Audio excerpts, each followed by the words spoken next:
recording now. Recording has started. Okay, good.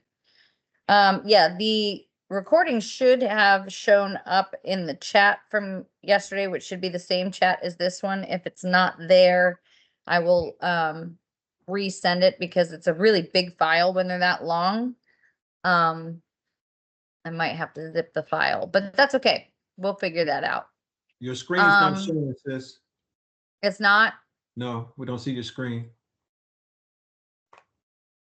Here. How's that? There we go. Okay. So we left off yesterday with setting up your fleet. So that looks like a picture of my brother when we were kids and us working on cars at my dad's rent-a-wreck shop. First place I ever learned to use a screwdriver was on a 80 Mustang, and her name was Molly. For some reason, they named her. She was an ugly brown, ugly Mustang, but I got to put her license plate on all by myself when I was like 4. So that was my first time working on a vehicle. So your in fleet, when you're purchasing your cars, begin by setting up a folder for each. So some people have it like on their computer systems where, when you run a stock number, some of you may know when you were in the car business, when you have your stock number, it all attaches into one file when you load that car in under that stock number. You can do this electronically or you can scan stuff in however you want to do it. Some people do it old school and they have little folders with the last 6 of the VIN on everything. Some use paper folders, however you want to do it. And every repair order that pertains to that car must be kept in that folder. So you want to always keep track of all of the repair services that you do on your in-fleet setups, okay?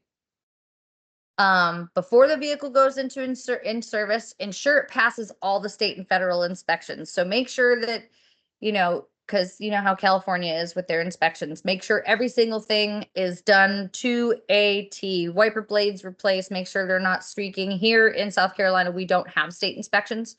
We just pay an astronomical amount in property tax. But the state of North Carolina, if you go 20 minutes north, they have a completely different state inspection thing where you have to check the headlights to see if they're lined up properly, if the wiper blades streak or not, if there's a crack in the windshield, if the windows are tinted darker than 25%, if there's a brake light out, all those things have to be replaced before the car can pass inspection. Going through these steps may not be necessary with a new car, but remember, this is your business, not a new car dealer you're preparing your car. So if you do get a brand new car though, they'll do a pre-delivery inspection, which will have all of these things inspected, and you will get a copy of that pre-delivery inspection.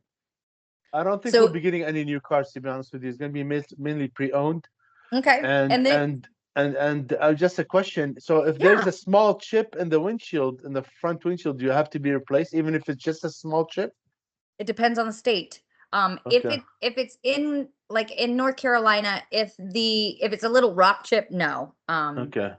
But if it's one where it could spider, and it's in the line of view, that's for driving, or it gets caught on a wiper, then they'll make you either fix it or replace it. But it depends on the state. Got you. Not in the line of view. Right. It doesn't obstruct your view. But then in South Carolina, you can come down here and buy a junk car that has one headlight working with a 30-day tag on it. It's crazy. Yeah. They're like, oh, it's got no doors. That's okay. Sell it. Make sure every single recall is completed on the vehicle. A vehicle cannot be rented with an open recall repair. Even if you think, hey, this recall isn't that big of a deal, it's just a software update. If it's considered a safety recall, it needs to be done before you rent the vehicle, even if it's a software update for the stupid, backup camera. Backup cameras are now federally a law to have in newer vehicles. So if there is a software update, you have to take it to the dealer and get it done. Do not rent the vehicle with an open recall.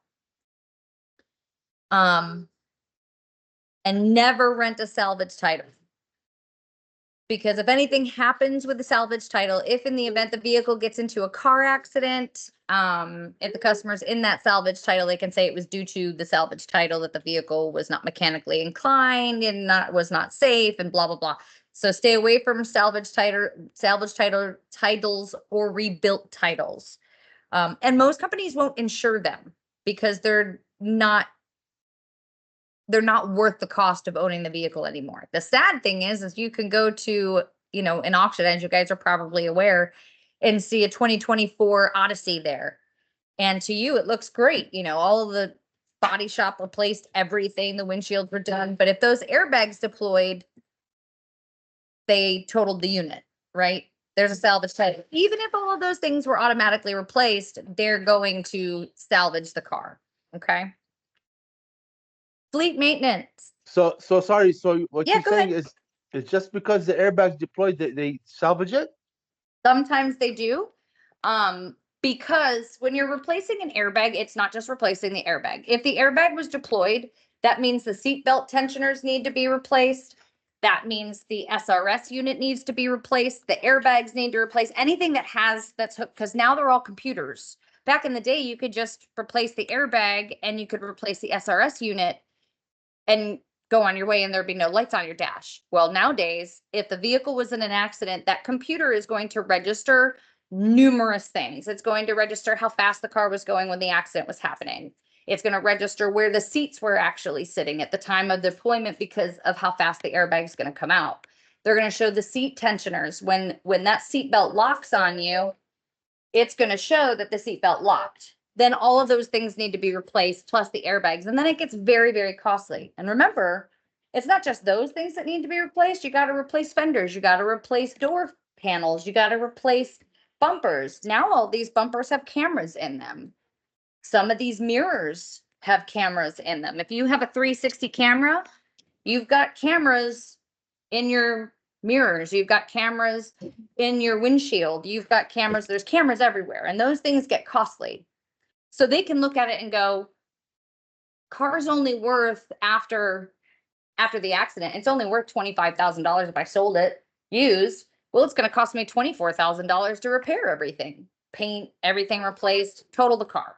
Okay. So just make sure you stay away from the salvage titles. For your fleet maintenance, all used cars need more attention than a new car, which we all know, but make sure they pull it. What I would recommend you do, if you have, either take them to the dealer. I'm sorry, my daughter's here if you couldn't tell. Take them to the dealer, have them do their multi-point inspection, which if they're going to do an oil change and a rotation, they're going to remove the wheels and check everything anyway. And it's a free multi-point inspection. Have them do the multi-point inspection because they want to upsell you, obviously. And if you know a guy, have them do the multi-point inspection, take it to your guy, have the other things fixed. As long as you have repair orders showing, make sure that you have all of these things done. When in doubt, replace. If you're at 4 millimeters on brakes, get the brakes replaced because you don't want them to slam on the brakes and then them go down to 2s and they're carving into rotors. And now you're looking into getting brakes and rotors. So you went from a $250 repair to an $800 repair. So just use common sense on those things. If you want to use dealers, find like what we used to do with my customers at Ford and Honda. Some people were just service advisors for dealers, like for people like us in the rental car company. They were more of a commercial aspect. So they're going to look at it and go, these are things that you need now and these are things you can wait on. While another person is going to try to sell you, that's their job, right? So get in with those people at service advisors. Find that service advisor that does it directly for companies. Set up a corporate account with someone. They don't have to work. It doesn't have to be a Ford store if you have a Ford. If you have more Hondas, go to the Honda store. Any way you want, you can take a Ford to a Honda dealer. They have people that can work on them. They just can't do the recalls. So, but always make sure that you check your headlights, your brake lights, your turn signals, and your wipers. Those are your main things that you want to keep your eyes on. Every time that car comes in, what I always tell people is before the car goes out and when the car comes in, turn the key over, take a picture of the dash. Make sure there's no lights on the dash. Make sure you have a picture and proof of the mileage. Walk around the vehicle. When the car comes back, do the same thing. Walk around the vehicle, take the keys from the customer, get in that car, take a picture of that dash, make sure there's no lights on that dash, like no tire lights, no check engine lights, no SRS lights. Some of them will say DRL, which is your daytime running light, saying, hey, you have a headlight out. So make sure that those things are all checked every single time that car goes out and every single time that car comes in. Tire pressure lights especially, that freaks people out. I hate this time of the season, especially on the East Coast, because as soon as the temperature drops, the tire pressure lights come on because tires expand and they lose a little bit of air, even if you put nitrogen in them. I don't care what anybody says, it's a gimmick. Nitrogen, yes, it's going to be less of a fluctuation, but it's still going to expand and it's still going to lose some air, and those tire pressure lights are going to come on. And you're going to get stupid phone calls from your clients going, there's a light on my dash and it's an exclamation point. It's just a tire light, but you don't know if that tire light is due to the temperature or if there's actually a nail in the tire. Okay. So always make sure that you have them do that. When you replace windshields, make sure you go with an OEM or an OEM replacement windshield. So it doesn't have to be OEM as long as the aftermarket company states that it is an OEM replacement glass, because they have different adhesives. And some aftermarkets with all the cameras, they have to be calibrated. And if that aftermarket windshield doesn't match what the camera has to do to calibrate, it's not going to calibrate and you're going to have Christmas tree lights on your dash. Okay. But most places, even if they use aftermarket ones, know how to calibrate them and know how to put the aftermarkets in. So if you do like safe light repair, safe light replace, they can do that. So today's cars are designed to crumple in a crash. So windshields constitute as a significant component in the vehicle's structure and structural integrity. So if you didn't put an OEM glass and they didn't say it was OEM replacement, meaning it's just as good as OEM, even though it doesn't say Ford or Honda or whoever makes it, then you could be liable if it's in an accident, because it is a significant component of the structure of the vehicle. A clean, well-maintained rental car is the product that you put on the street. So be sure it's what you want to represent your business as. It should not be in the fleet if you don't want your son, daughter, or spouse to drive the car 150 to 200 miles.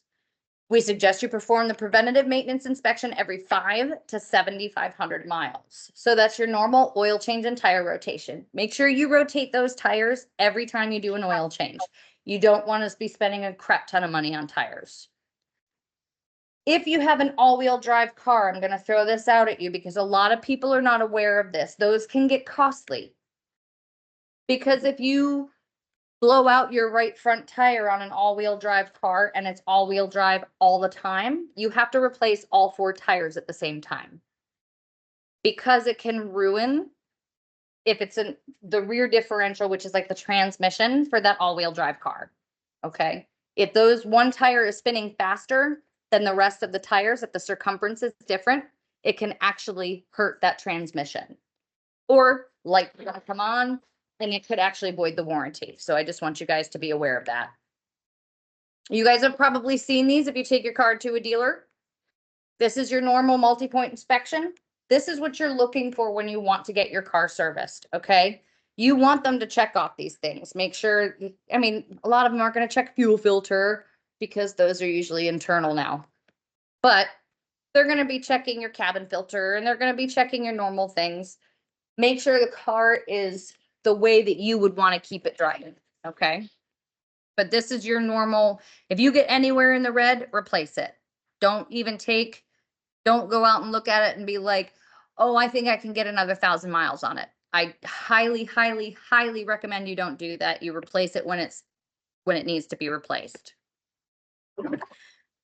So your normal routine maintenance, these are your, your oil changes, your tire rotations, replacing your air filter, replacing your cabin filter. Make sure those tires are checked every single time you go in and rotate them every single time you go in. Make sure those brakes are always checked. Anything that's hazardous to the vehicle. Never, ever, ever rent a dirty vehicle. You would be surprised how many times I've gone to Enterprise and taken it back and been like, this is disgusting. Like And I have a 2-year-old, and you know what 2-year-olds can do to cars. But some of them I've been like, oh my gosh, like you're renting this vehicle. Always remember that that vehicle, the way that that interior is and the outside of that vehicle looks is representing you as a company. So every single time the car comes in, always have the car cleaned regardless. If you know a guy that would be cleaning on site, that's always great to do too. If you can't clean the outside of it and you're really busy and you need to get somebody in that car, clean the interior as best as possible. Have somebody go in and vacuum it really quickly, and just pay close attention to, cars don't have ashtrays anymore, but the glove box and under the seats. Don't ever reach under a seat without a flashlight. I'm going to say this again. Don't ever reach under a seat without a flashlight. I can tell you from personal experience, guns, needles, drugs. If there is a gun in a car, do not touch it. Call the police. Don't have anybody pick it up. The moment you touch it, you put your fingerprints on that gun and you don't know what that gun's been used for. If in the event, drugs, don't touch it, call the police. Also, when you're checking the glove box, you want to make sure that somebody else's information isn't in that glove box. Because what's the first thing you do when you rent a car and they give you your rental agreement? You stick it in your glove box, right? Just in case anything happens, you get pulled over, here's your paperwork. Well, everybody forgets it when they get out, but that's got personal information on it. It's got people's driver's license numbers, addresses, stuff like that. Always, always, always take those out of the vehicle and put them in a shred box, not into a garbage. Your red flag rule is to never have a driver's license out on a desk for anyone else to see ever. And always dispose of all the paperwork the way that you legally are allowed to. Either in the shred box, you know how they have companies come and pick up your stuff in a shred box, something that people can't get into. So those are major things that you want to keep your eye out on, okay?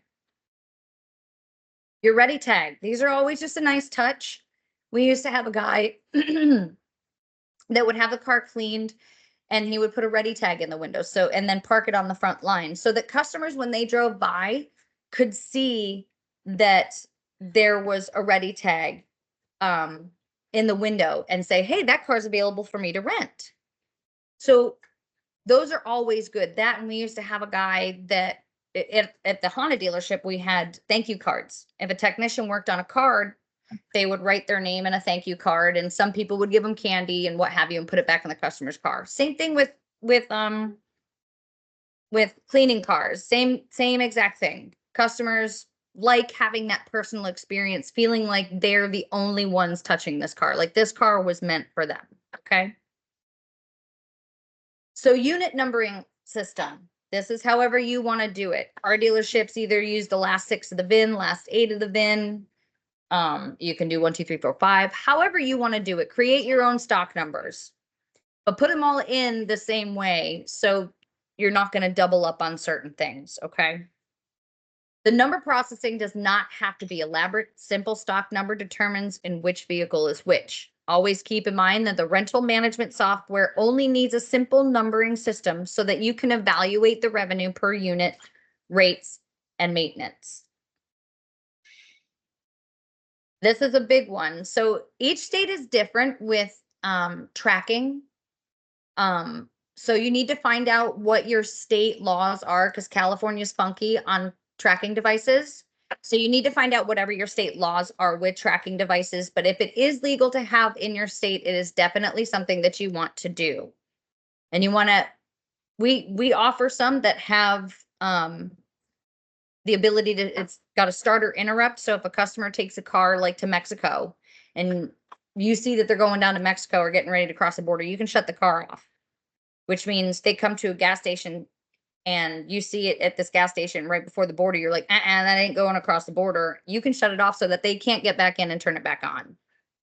Or if somebody actually takes the car, once they take the car and they haven't brought it back to you in the time that they said that they were going to, they're going to call you and be like, this car doesn't start. And you're going to be like, well, no, duh, because you owe me X amount of dollars and you ran out of your nickels ran out of the machine. You know, we gotta get you to pay it before you can, otherwise go pick it up. Okay. So figure out what your laws are in your state, what you guys can do with tracking devices, because like I said, some states are different. Roadside service, that is a high priority for you. Vehicles new and used sometimes break down, flat tires, dead batteries, lockouts. These things happen, and the customer will expect you to assist them since you own the vehicle. So be prepared, sign up with your fleet with a road service before you have the first experience dealing with a distant vehicle breakdown. Now we offer that as well, $8.99 a month per vehicle, and it covers up to, tire repair, lockouts, gasoline, takes you to the nearest place if it's a Pep Boys or what have you. But it's definitely something that you want to put on your fleet. Hey, Jill. Yeah.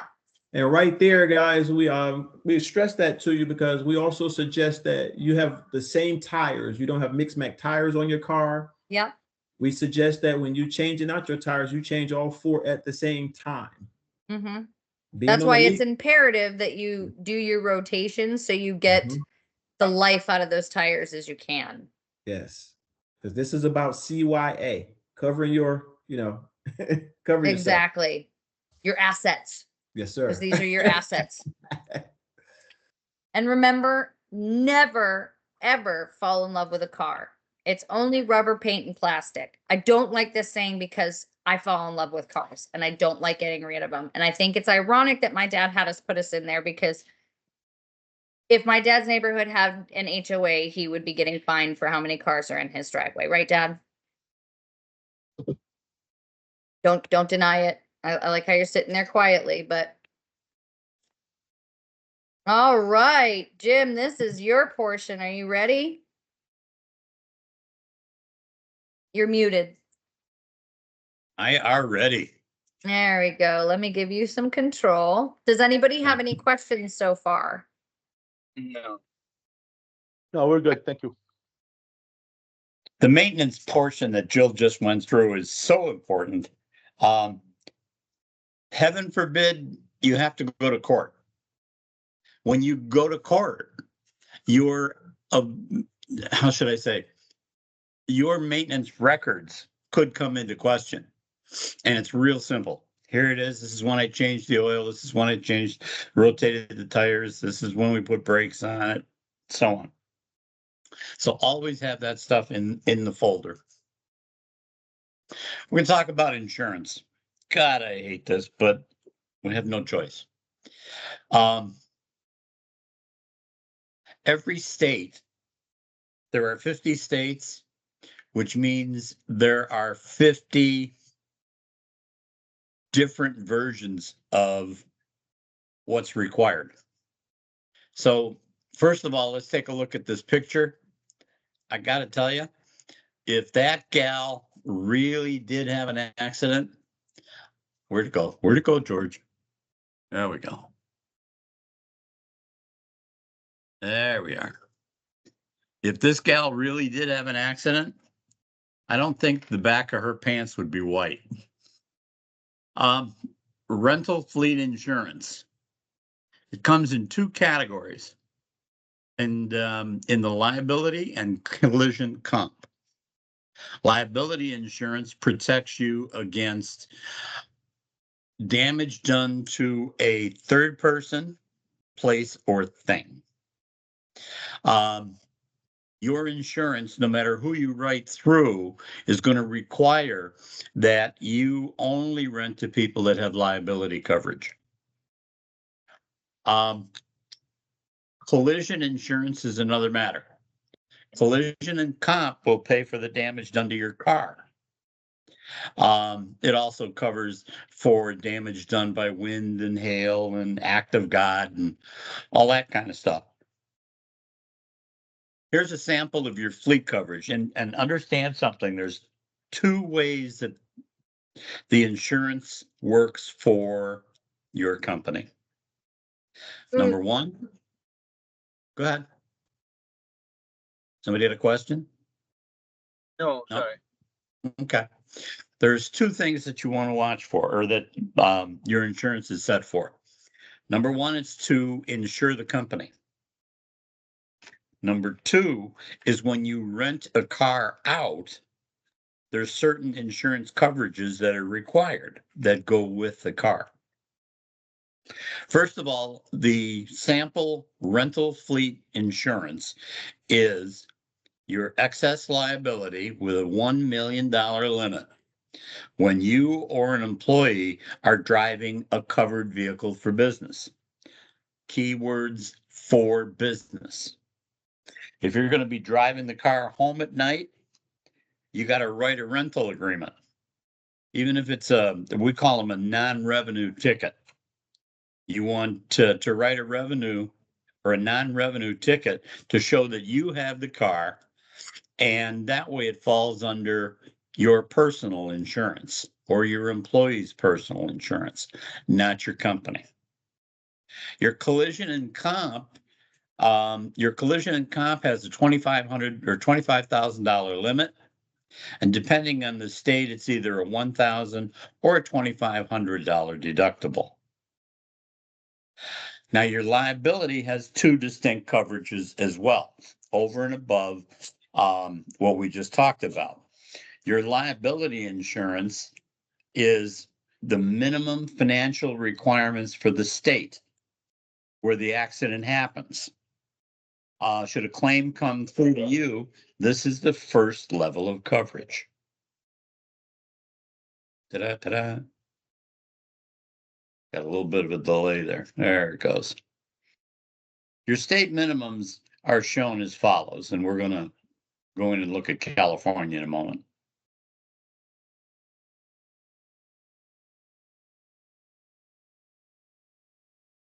Come on. Don't you love the internet? All right. State minimum requirements are as shown. They're shown in three parts. See the 15, 25, and 10? That's a standard format, not standard amounts. It's a standard format. The first number in that format is what it will pay for injuries per person. This might be on the test, by the way. The $25,000 is for all the people that are hurt in the accident. And the $10,000, or the third position, is property damage. That means the car that they ran into, so on. This form is an example of what will be paid. All the states are different, and we'll get into that in a moment. Generally, a driver or passenger inside your car is not eligible to file a liability claim for his injuries. They're not a third party. It's essential to understand these basic principles, but also understand there are 50 different states. The second part of your liability coverage is your umbrella. And that's that $1 million coverage that we talked about. These coverages are always last resort. You always will need to rent. You always will be renting to customers that carry their own insurance. California is a secondary state, which means the customer's insurance is in first position. And the customer's insurance is what will pay the claims first. If they go to a secondary state, the secondary state would mean that the rental car company then becomes, or rather a primary state. If they go to a primary state, that means the rental car company is primary. Some states require your insurance to be primary, meaning yours is in first position. Others in secondary position. These are things that you need to be aware of, but you don't have to deal with them on a regular basis. You just have to be aware of them. Today, many rental fleet insurance companies will require that you rent only to people that have their own liability coverage. The last thing you want to do is make a rental of somebody that does not have their own insurance, because if they have an accident, you could be subject to cancellations or a higher rate.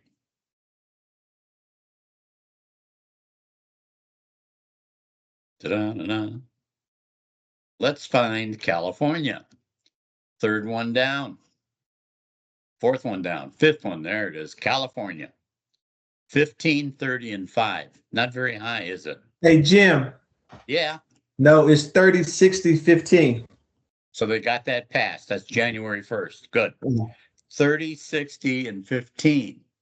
So it's 30,000 per person, 60,000 for all the persons. And is it still 15 and not, they didn't go to 25? No, 15. Okay. So Last time I California- checked. Okay, cool. So California now, it's still 10 days to report an accident. And all accidents have to be reported to the National Highway Traffic Safety Administration, NAFTA. With any physical damage over $750. Well, I got to tell you, that's not really very much anymore. A front bumper cover with the sensors and that in it, that's already over $750. By the way, do you want it painted? So any accident. Now, they have 10 days to report it, because you'll notice who's responsible. The renter has to report it. Can you put it right on the salad? Here's where you're going to run into a hiccup. The hiccup is going to be, they're going to call the police, and the police are going to say, just exchange your information. Nobody's hurt, because they won't come out unless somebody's dead or dying. So you got to explain to your customer that if you have an accident, it has to be reported to the police if there's over $750 worth of damage. Don't talk about the 10 days. Tell them it's got to be done right away. Because you want that information as soon as possible. If the police don't come out, then they have to go to the nearest police station and make that report as an incident report. The insurance company is going to require it, and without it, they won't pay a claim. So it's that simple. Whether it's their own insurance or whether they bought insurance through you, no insurance company is going to pay a claim if there is not at least an incident report. We've even heard where the police, because they're so understaffed. How do I say this the right way? This defund the police has put everybody in a real pickle. They don't have enough cops in the street. So a lot of these guys have either retired, taken early retirement, or have gone to work at Walmart as a Walmart greeter. I don't know. But the key point is there's less police out there. So be prepared and explain to your customer, if they have to, they're going to have to go to the next level. If they can't get anything done at all, they got to get a hold of the DMV and make a report. Okay, let's keep going here. And here's some of the motor vehicle laws. And here's California. Crashes are required to be reported in the cases of injury or death or property damage in excess of $750. And it must be reported in 10 days. If they have an accident in Nevada, they went to go to Vegas, let's go down to Nevada. FYI, if we can get there. They might be gambling right now.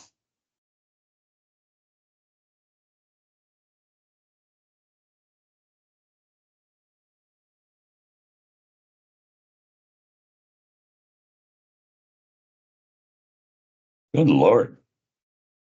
We have too many states. And they want to add more? No. Oh, we're getting there. Crashes are required to be immediately reported, no matter how little or how much damage. So the 750 rule doesn't apply in Nevada. They have to report it immediately. Okay.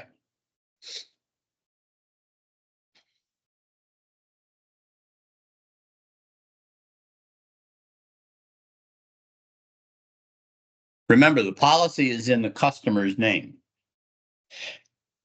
so that you can get the most for the car if the car is totaled. This is when you're selling our product called Renter's Collision Protection. But that means that the customer must make the report to you and the insurance company. You cannot make it on his behalf. If he is using his own insurance, Allstate, he has to make that report. You can't make it for him. So when the customer returns with damage, hand him the forms or help him fill it out and have him sign it. You're going to run into some cases where the customer is saying, I'm not going to sign that. I don't sign nothing. Well, basically, that means he wasn't driving. But you can't accuse him of that. You say, okay, fine. And you sign it and tell him that the insurance company will be calling him to get some more information. And you go ahead and sign it. And you write in the signature block, customer refused to sign. Make sure you got valid phone numbers. If the guy's going back to Austria, guess what? They have phones in Austria. So make sure that you get their phone numbers.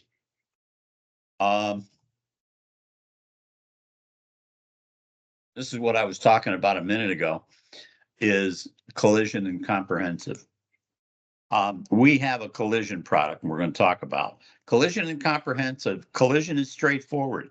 It pays for the damage done to your car in the event of an accident. But remember, losses cost money. As you probably have $1,000 deductible minimum, if the insurance company must pay out too many claims, your rate could go up, or you could lose your insurance altogether. You can lower the possibility of filing a claim by holding your renter responsible and only filing a claim when they fail to pay. Comprehensive is flood, lightning strike, running into an animal, an act of God. Check with your carrier to see if your policy includes comprehensive. The GMI policy does include collision and comprehensive.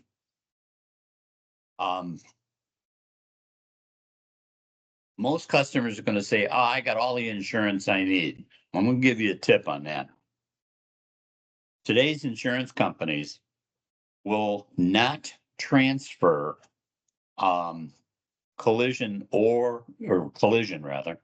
to the rental car unless the car is in the shop. If Billy Bob is visiting your town to go over to Coronado Island for a weekend, and he's renting your car, he lives in Wisconsin, and he left his car at the airport.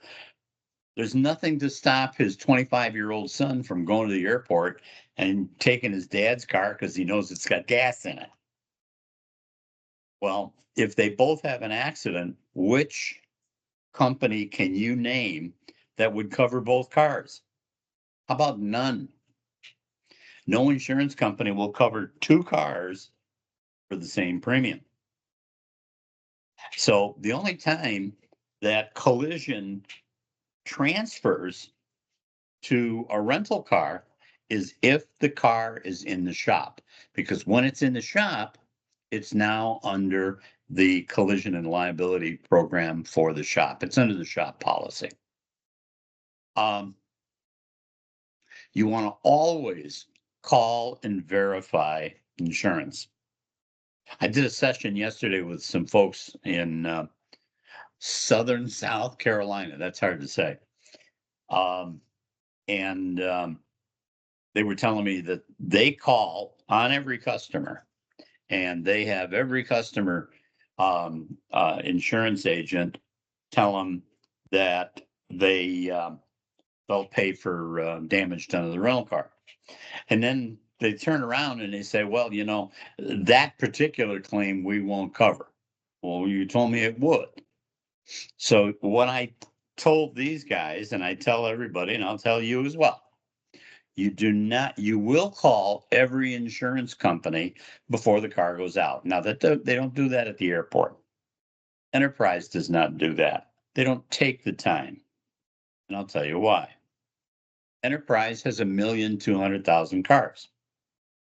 If a car gets damaged and the insurance company refuses to pay it, they deal with insurance companies all day long.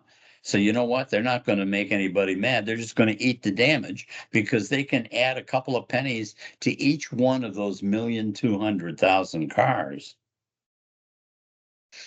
And they're fine with that. When you get up to 1,200,000 cars, you don't have to call the insurance companies either.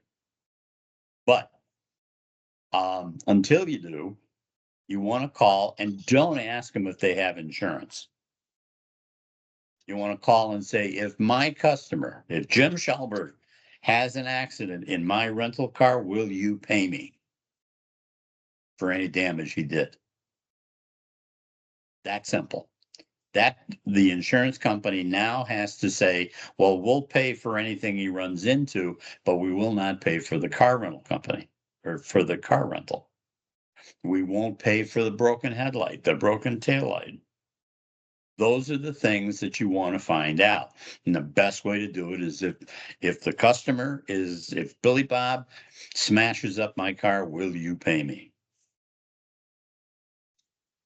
Yes, it does add another step. But remember, it's your asset. It's your car. You want to protect it. And why alienate a customer after the fact? You got it all done ahead of time. Let's talk about credit card coverage. No problem. Here's my American Express. They cover everything. No problem. Take the American Express, turn it over. There's an 800 number in the back. Call that 800 number.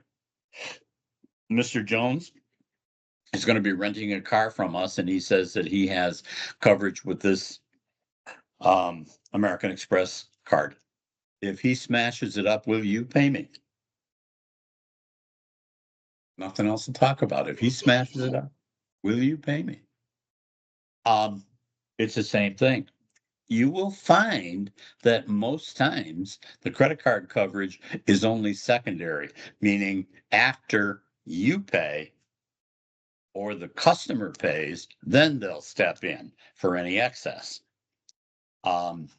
Unless the customer pays extra to the credit card company, which is like $175 a year, and he has to pay $29 or $39 now, I think, each time he rents a car to the credit card company. And it has to be, the reservation has to be in the credit card. The rental has to be paid for with the credit card. And the damage has to be paid for with a credit card. If those three things are not taken care of, they won't pay the claim. That's simple. And usually they won't. You've got a customer that you just picked up at the body shop. He doesn't have a reservation. So that takes them right out of the business. No, I don't care if you got American Express. We don't cover it. Some insurance companies, or some rental car companies rather, sell something called a collision damage waiver. We recommend you do not sell a collision damage waiver. Collision damage waiver means you are waiving your right for a fee to not charge the customer for the damage. That means if they smack up the car, you'll collect whatever your deductible is, and then the customer, bring back the steering wheel. That's all you got to do. Well, you're gonna, unless you're doing, you know, several hundred cars where you can generate enough money for the CDW, don't sell it. Collision damage waiver is a profit center, but we don't recommend until you're up at least over 100 cars. We have a product for folks under that, that don't want to take that risk. Yeah.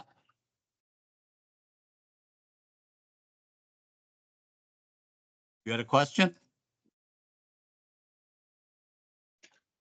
Neil?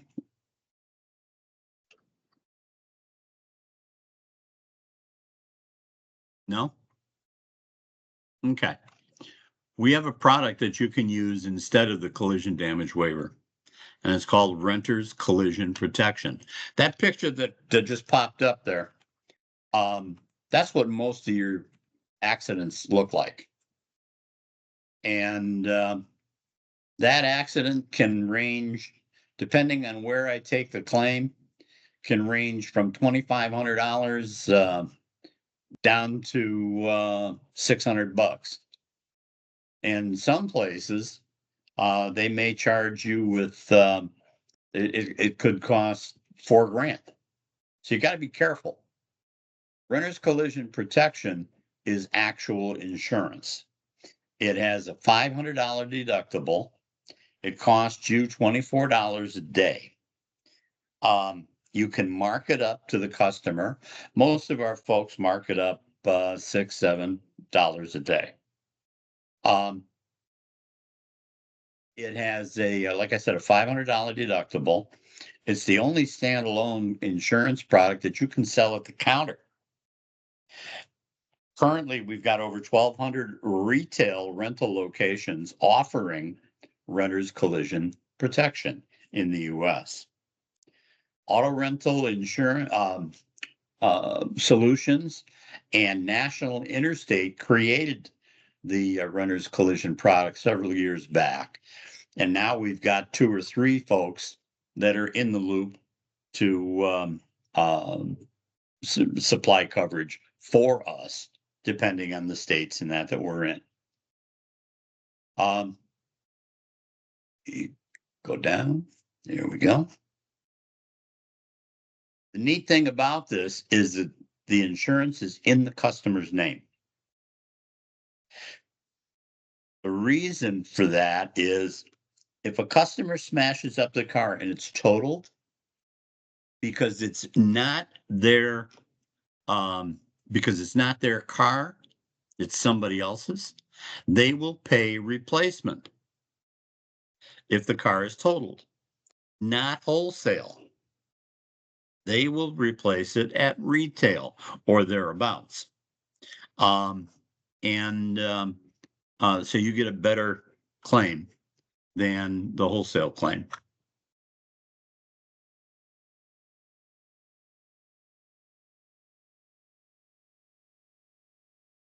There's some other insurance that's going to be available to you as you grow. You're going to need to be at 25 cars. But when you get to 25 cars, we can sign you up for renter's state minimum liability. Remember at the beginning of this thing, I said, if they don't have liability, you can't rent to them. This product will cover you for liability. But like I say, you have to have and maintain a fleet of at least 25 cars for these next 3 products. There's more benefit to you to get to that because the renter state minimum liability means if you get somebody that's coming in from Japan, Australia, and they're going to go to San Diego or they want to run up and down the coast, they can rent from the majors, but they can't rent from you because they don't have liability that covers them here in the U.S. You can sell them the renter's state minimum liability for California on a per day basis, and you can make that rental. So not only do you make a little bit of money on the markup of the liability, the more important thing is you made a rental. And then there's additional liability, which will take the state minimum, which we just went through, is 30, 60, and 15. The additional liability raises it up to $300,000 combined single limit.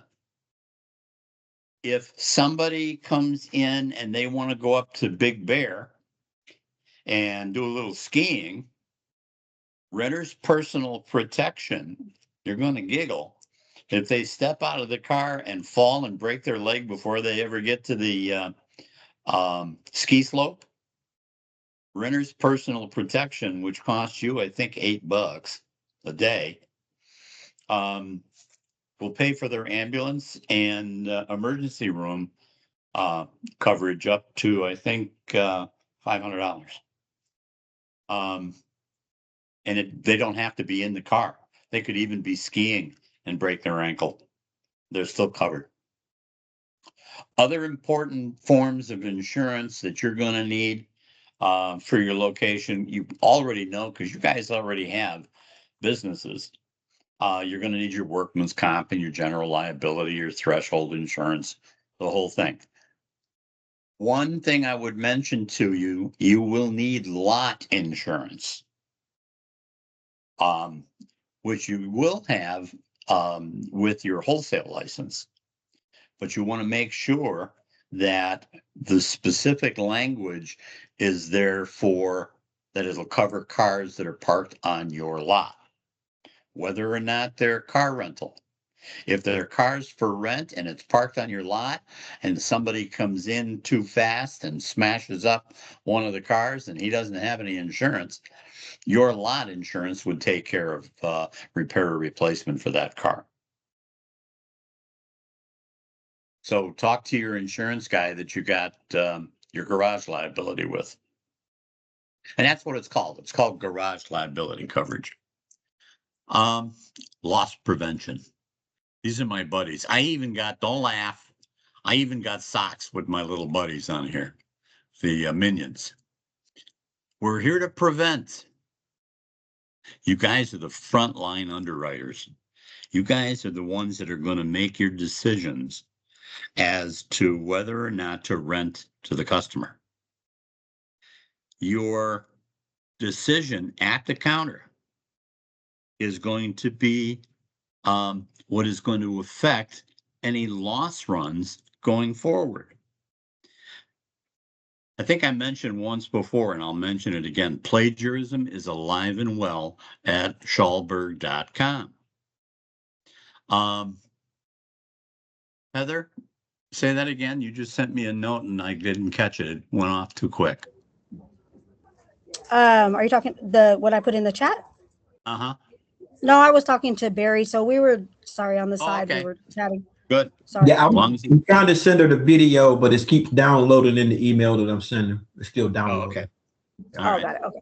I'll get you But taken care of, you Heather. just drop the file into a AI, and it will just, present you a document with a bulletproof summary.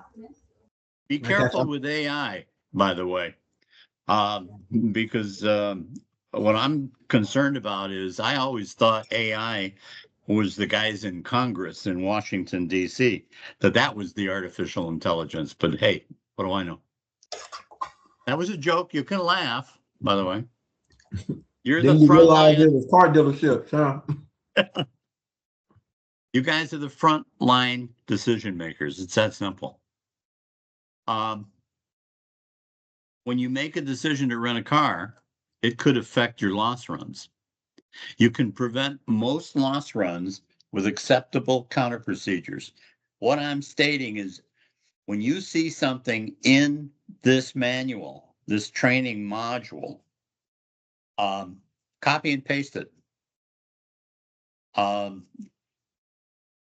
To create your own standard operating procedures manual. And when you get it put all together, send it to us. We'll look it over and make any comments. You should add this or not add that. We'd be more than happy to help you, but that's what you're paying for. Remember, The larger the fleet, the better for the loss runs. You're going to be paying $150 a month for your liability and collision. If you go to another company, you might get it for $135. Who knows? You might get it for $175. They're all going to be in the same ballpark. Remember, how does a loss run work? Scribble this down. They look at how much you will pay or have paid in premium. So if you're paying $150 a month in premium for collision and liability, that means at the end of the year, who's got a calculator? I got a calculator right here. $150 per car. Can you see the screen?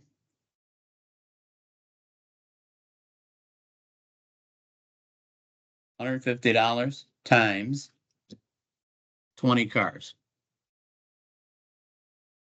which means you're going to pay $3,000 a month for insurance times 12 months. Means you're going to pay $36,000 in liability and collision over the course of 12 months. 50% of that is what they will look at to make a decision whether to renew you or cancel you. So if you have a car that's worth $18,000 and it gets totaled, and you turn in the claim and get the $18,000, you're right on the cusp. You are probably going to get a letter of warning because you're at 50% of loss runs. They look at premium against losses. If you have a $35,000 car that you turn in a claim on and it's totaled, guess what? You're in danger of being canceled just from that one accident. That's the way they do this.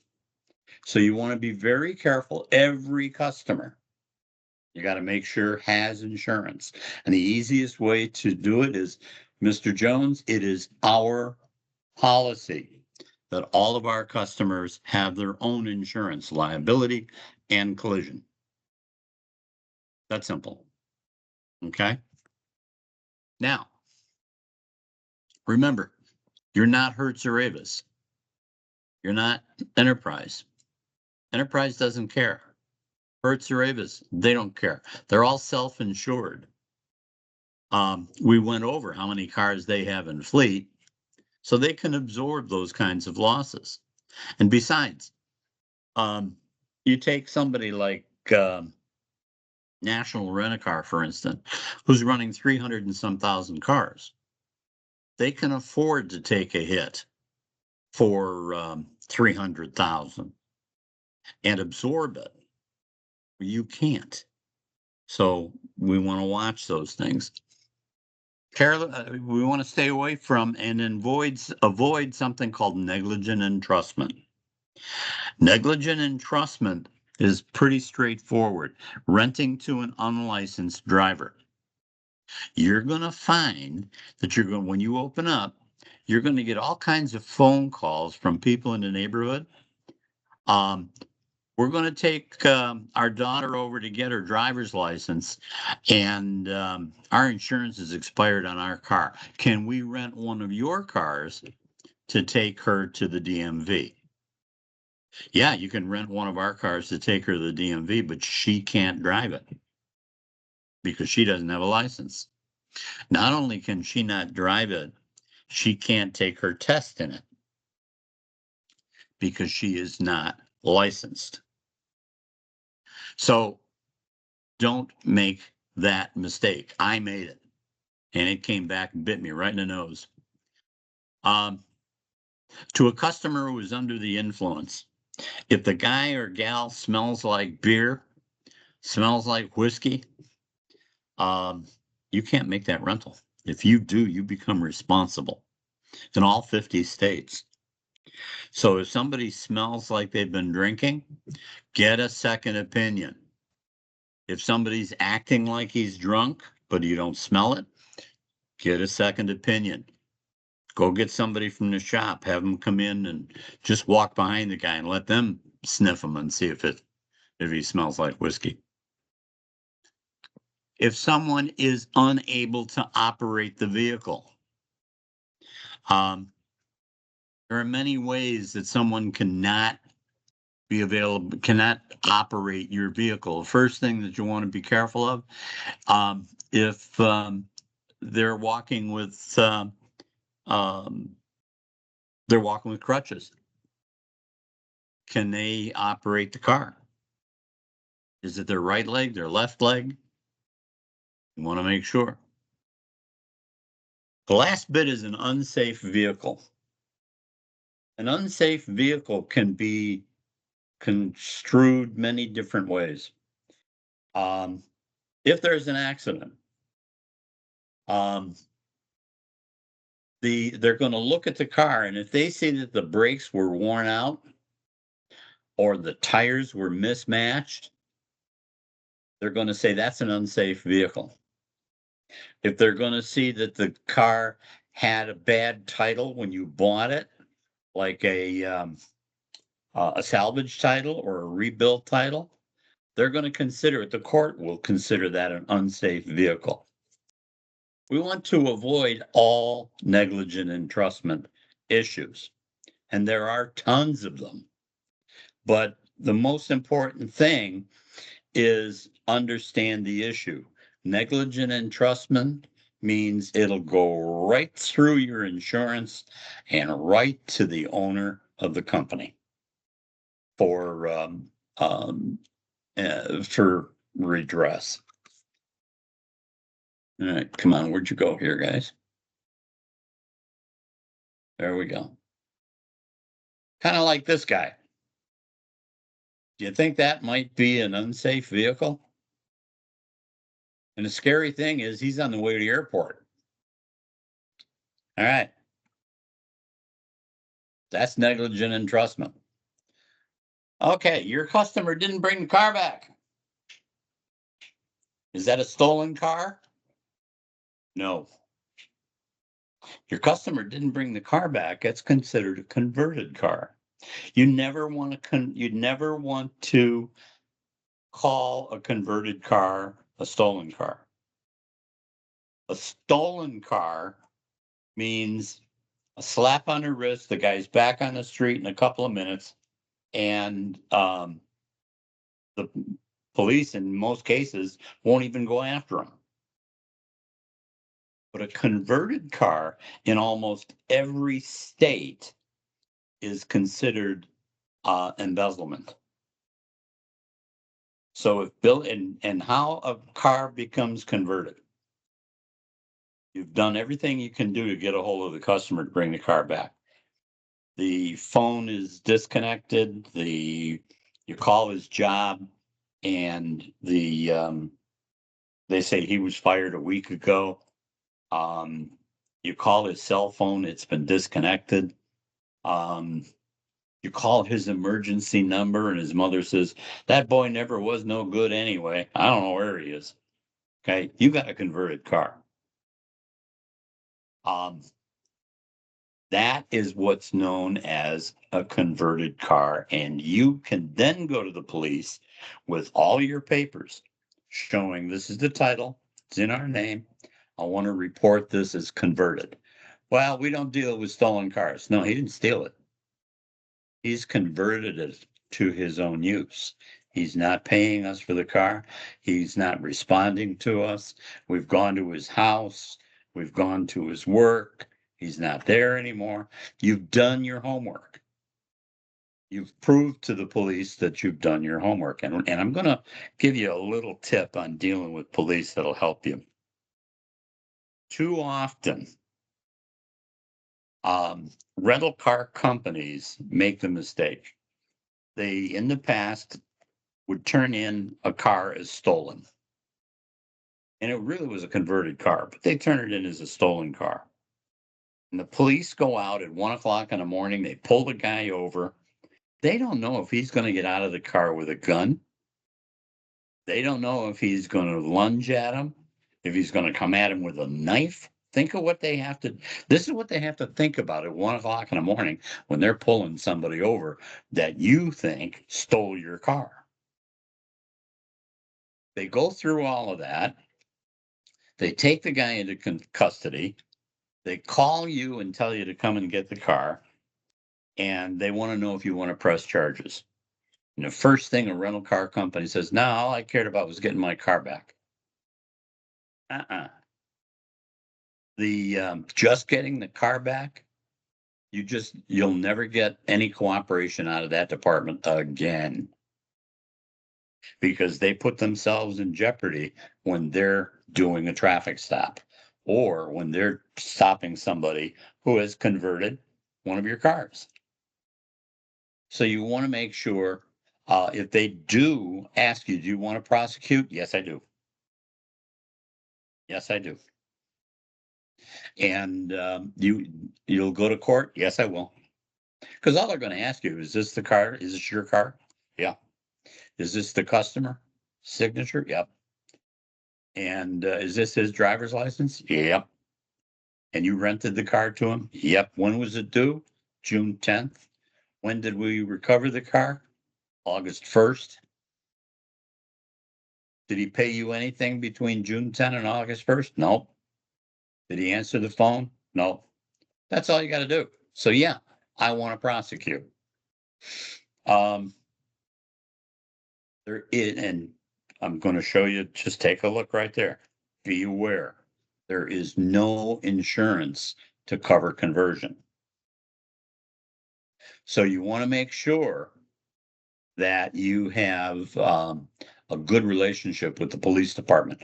What we used to do in Orange County, and I used to do in New York, when it was cold outside, wintertime, I would take some hot chocolate and donuts at the shift change and give them to the watch commander. Say, here, just pass this stuff out to your guys and gals before they go out, courtesy of my company. When it was hot outside, I would take them some frozen candy bars, not those ice cream things, real candy bars that were frozen. And I would get, and I'd put in those little white foam coolers with some cold drinks. And I would take them to the watch commander, and everybody knew that it came from us. I would put stickers on them. Because when I needed to get a converted car or a car that the guy won't give back, they knew it was me. They will cooperate with me. You want the insurance agent to discuss with you about theft. Traditionally, a car missing in the morning that was here last night, that's a stolen car. And that's really the only ones that you need to deal with. A vehicle stolen from the rental customer. How's the car running? Just checking up. Well, I don't know. My boyfriend took it. What do you mean your boyfriend took it? We had a fight and he got in the car and he took it. That's a stolen car. Now it's her responsibility to pay for the car. Have you called the police if the car's been stolen? No.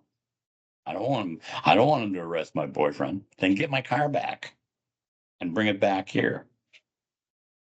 Now, if you've got tracking devices in the car and you hear that, first thing you do is you shut that car off and then go get it. And I know you're going to hear all these things. So you can't do that because it's a lack of privacy. Bull hockey. It's your vehicle.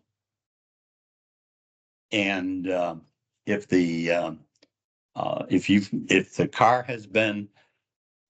car's like in this particular case, my boyfriend took it, go get it. Look for it on your tracking device and go get it. Shut it off. It'll drive just fine until he stops to get some more beer at the 7-Eleven, and then it won't restart. And then you send a tow truck and just go get it. Accident reporting. Like it or not, accidents are going to happen. Accidents are part of the rental business. You can't help it. But you can turn an accident into a positive part for your business.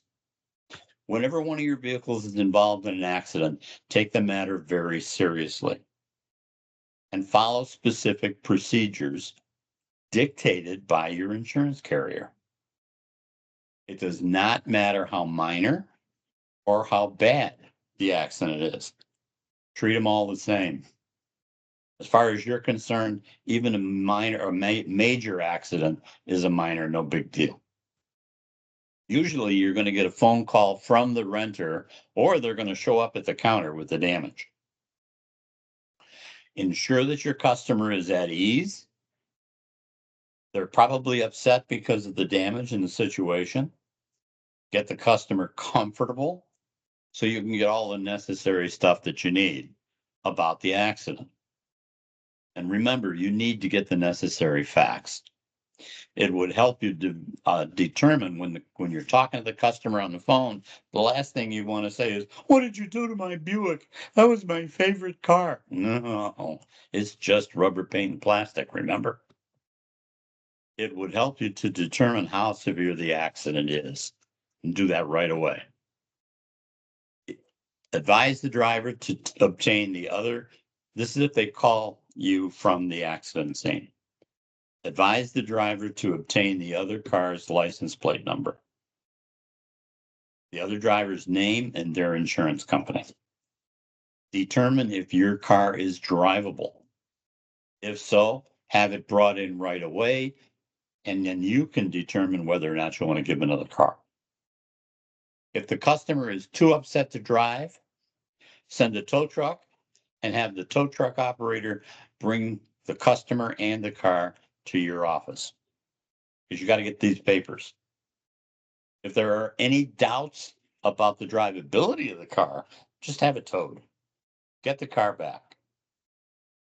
If the accident is severe, this should be in your manual, because you may not always be there. You're going to have other employees. You're going to have other locations. This should be in your standard operating procedures manual. If the accident is severe, inform the driver to leave the car where it is, unless traffic conditions make this impossible. Inform the driver to be sure not to move any injured persons unless it's necessary. Immediately report the accident to the police. In a severe accident, you want to ask them, "Did you call the police?" "No, I didn't." "Okay, I'll take care of it. What's your address and nearest cross street? Where are you?" And then you take over. And when you take over, then what you do is you call the police. "My rental car is at the corner of 5th and 7th Avenue, and there appears to be injuries. The car is not drivable. Neither is the other car that was in the accident. And I'm going to call a tow truck, but I wanted to inform the police department so that," and then the police will say, "Don't call for a tow truck. We'll take care of that." Fine. Okay. Not a problem. So what you're going to do is take control immediately. And in a severe accident, take all the steps you need to call ambulance, police, fire department, or a towing company. Historically, I'm sorry? Got it. Okay. Historically, most accidents are the broken taillight, the dented fender of the door, and those are the ones that when they'll drive in and what happened to the car? I don't know. It was at Walmart's parking lot, blah, blah, blah. Be prepared, because when a car is damaged in Walmart's parking lot and they don't get any information from the other car, Most insurance companies will not deal with that, nor will they pay it. I'm going to tell you why. A single accident, a single car accident, typically turns out to be not legitimate, I guess is the best way to put it. The easiest thing to do is, yeah, I ran into somebody, but I'm not going to tell them that. I'll tell them it happened at Walmart's parking lot, and it was that way when I came out. Because in several areas of the country, you guys just happen to be in one of them, people will bump a car and say, "Oh, I'm terribly sorry," or they'll stop at a light and then back into the car, and the rental car, the person in the car could be a rental car, and they'll get out and say, "Oh man, look what happened." No problem. I'll take care of my car. You take care of your car, but I need about $800 to fix my car. Here's your $800. We won't have to report it to the insurance company. Then that person comes in, so I don't know what happened to the car. It happened in Walmart parking lot. And they Hey, pocket Jim. and they'll pocket the $800. Yes, Barry. I didn't hear you mention about if they're going to be providing baby seats and things like that either. Go ahead. Because if you guys are going to be providing baby seats for your cars, there's a law in California, subsection 11580-011. They'll automatically replace your baby seats with a reimbursement or buy you a new seat. It doesn't have to deploy the airbag. Any moderate or severe accident and the baby seats in the car, you have to replace that. Don't you love laws in California? So if and you will have baby seats, we'll talk about that in daily extras, but you will have baby seats available, and you'll need at least one of each of the three sizes. When a customer comes in, dates. oh yes. Did everybody hear that? They have expiration dates on the side of them. When the customer comes in with a damaged car, this is what we recommend. First thing you do, get the keys from the customer. Close out the rental contract and settle all the rental charges. Do not, if it's a $90 repair, you just replace the taillight and you know you got one back on the shelf for $90, not a problem. Do not put it on the rental agreement.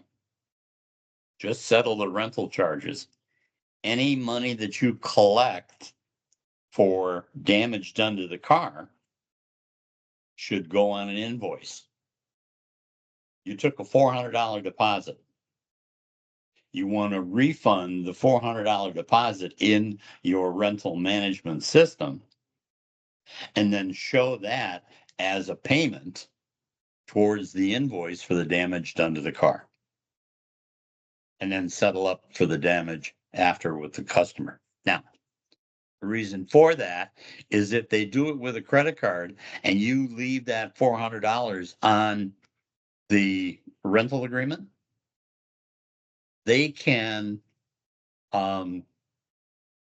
dispute the charges, and you could get a charge back not only for the 400, you'll get a charge back for the entire rental agreement. Now you got to fight for all your money. So break it out. Understand something. We give you a lot of information in our teaching and in our training. And a lot of this stuff you're going to use once every 10 years. That's why you want to build your standard operating procedures manual. Because I don't know about you, I don't remember what I had for lunch yesterday. Well, did it? Oh yeah, I remember. Never mind. But I don't want to have to think about what all of the information that we're throwing at you. You can't memorize it. And we also are not telling you how to run your business. We're giving you the tools to run your business. So You want to cross-check like to this portion of the accident reporting. Once you settle with your insurance company and get that done, go over this information with them. They may have some other ideas. And they're going to say, yeah, that's not bad, but I want you to do this and this and this. And then add it to your program. Make sense?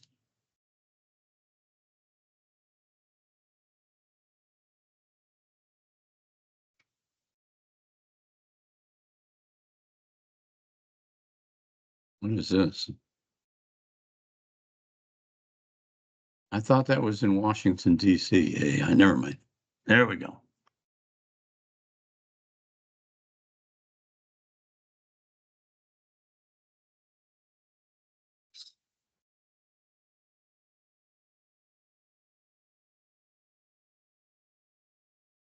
In the event of an accident, the decision to give a customer another car is yours.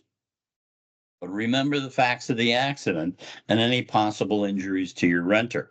I walked into one of our offices in Southern California, in Orange County, as a matter of fact, and there was a lady standing at the counter that had she was filling out they were having her sign another rental agreement.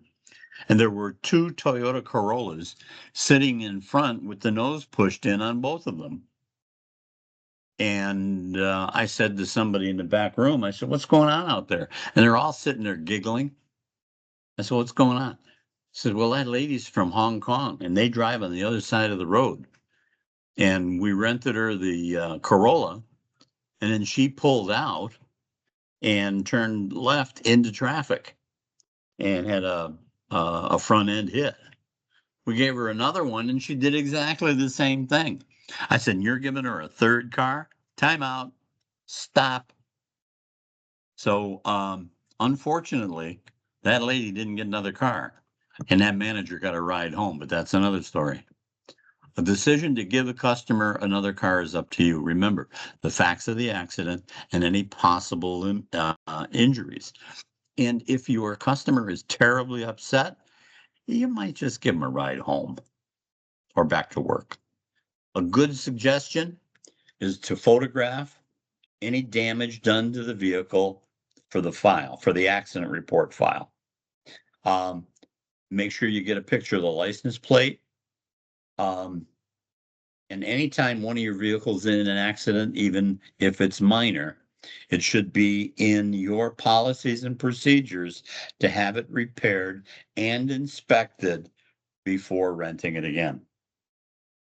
Set up a file for the accident, including your copy of the accident form and a police report.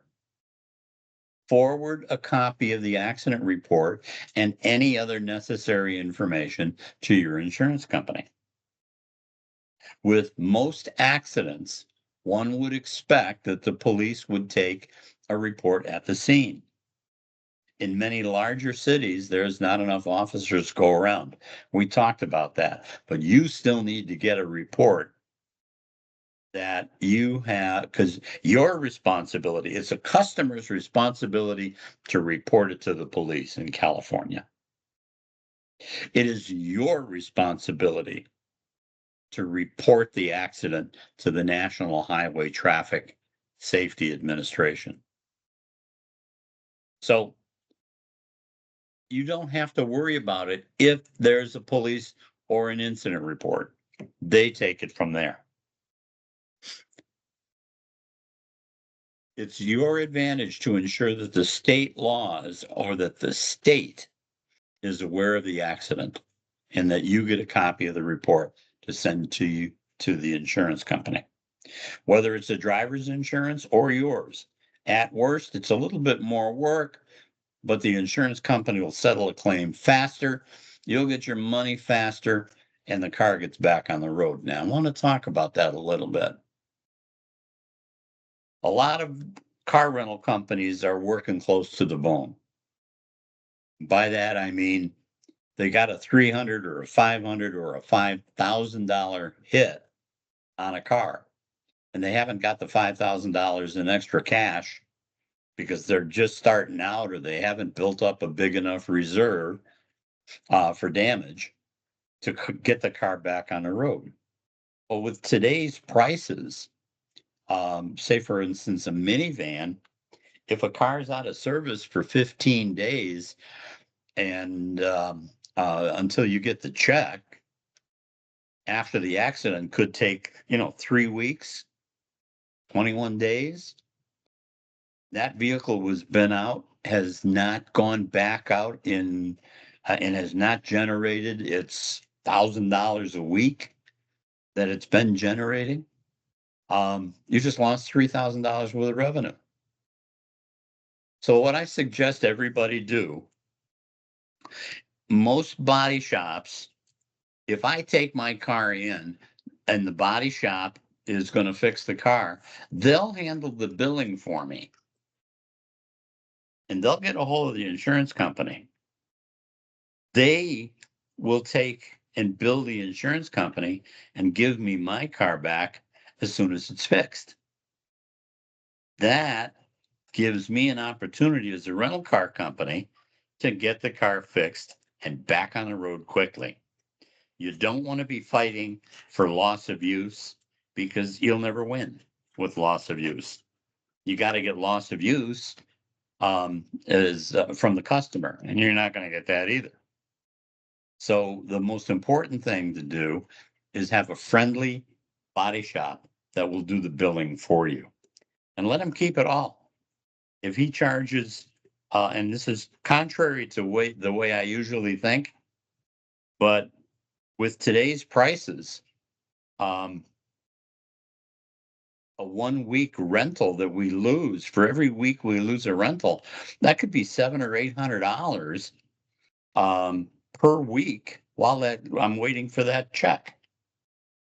And that check could be $1,800. I just lost everything. So get a friendly body shop or two.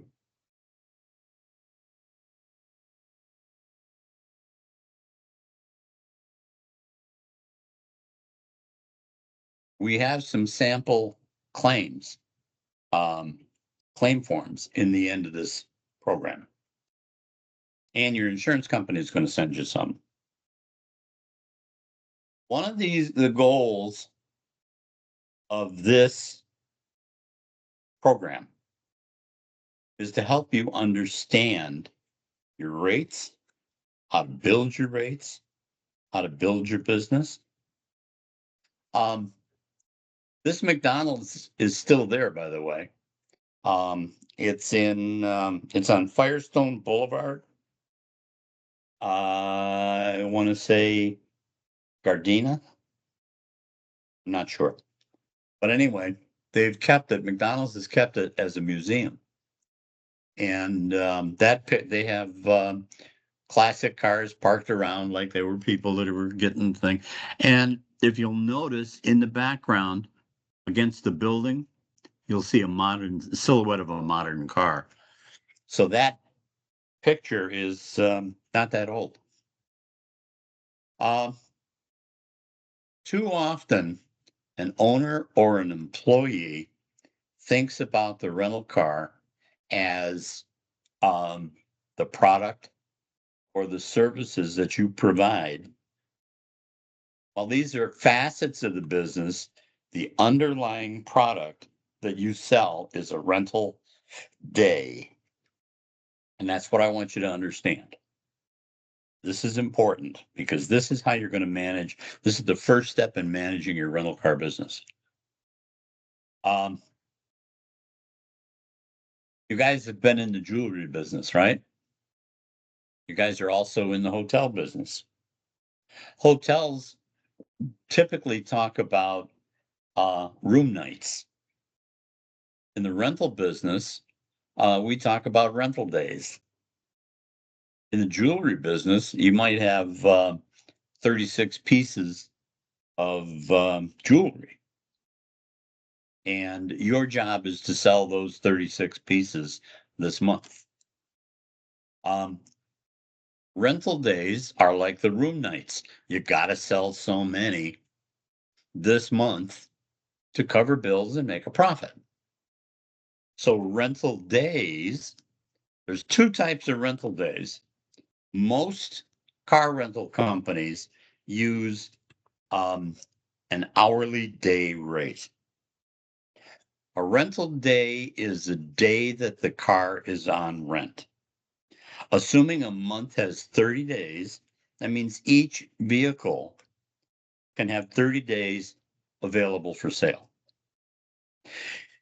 If you lost a day while the car was getting repaired, you can't get it back. That you don't want to lose those rental days. Your job is to maximize the number of rental days per vehicle. If you're getting high rates daily, but your cars are only out 15 days a month, you lose 15 or 180 days a year. You can see that selling those for only $30, and nobody's renting anything for $30 today. At only $30, it would increase your revenue by $5,400 at the end of the year. And how much did it cost? Nothing. Because once you get everything put together, your rental days are what you have available to sell.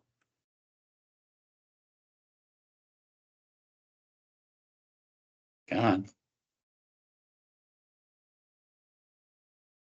Jill, it's frozen.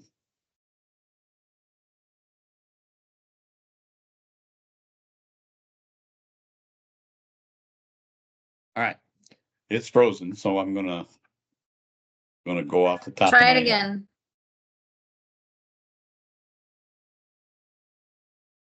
There we go. Thank you. The significant difference between someone in the rental business and a profitable rental car company is the operator's ability to understand the concept of selling rental days and maximizing the revenue per day. An hourly day is the most common used. It's not that you're renting the car by an hour. What it means, it's a 24-hour day. An hourly day, as it's referred to, is the most used rate. Defined as beginning when the customer picks up the car and ending 24 hours later. An hourly day is subject to additional fees if the customer returns late. It is also the measure of time that helps you determine your weekend, weekly, monthly rentals. And in this manual, for most of the examples, we're going to be using hourly day for all our calculations. Hey Jim, real quick. Yeah. Yeah. Are we gonna get all this information and like and so we could actually have it in front of us, all these slides and everything? My apologies. I thought we emailed these out to you. Okay. Barry, can you find 6.01 or whatever it is? Yes. 6.1. And here's the reason I'm telling you, because we just have I have another meeting scheduled right now. It just came in because we started late. I apologize. Okay. And Nick has already started in the other meeting, and I know Bijan is going to go in it, and I know Heather's already gone on it. So I don't want to keep you Well, guys. let's stop right here because this is Yeah. too important. We'll come Exactly. back to this in our next session. Okay. Sounds good. And, Sounds good. I don't want to keep. Yeah, I don't want to just have you have to go through this again. Okay. and I don't mind. I honestly, we will be going through it again. Okay. But let's stop right here because it's too Okay. important not to have them involved. I appreciate it. Thank you so much. No Thank you. problem. Thank you. Have Thank a you. great one, Sam, and have a great day. And Thank you, guys. Have we'll a get blessed this one. out to everybody. Thank you, buddy. Thank you. You're welcome. Take care. Bye-bye. Bye.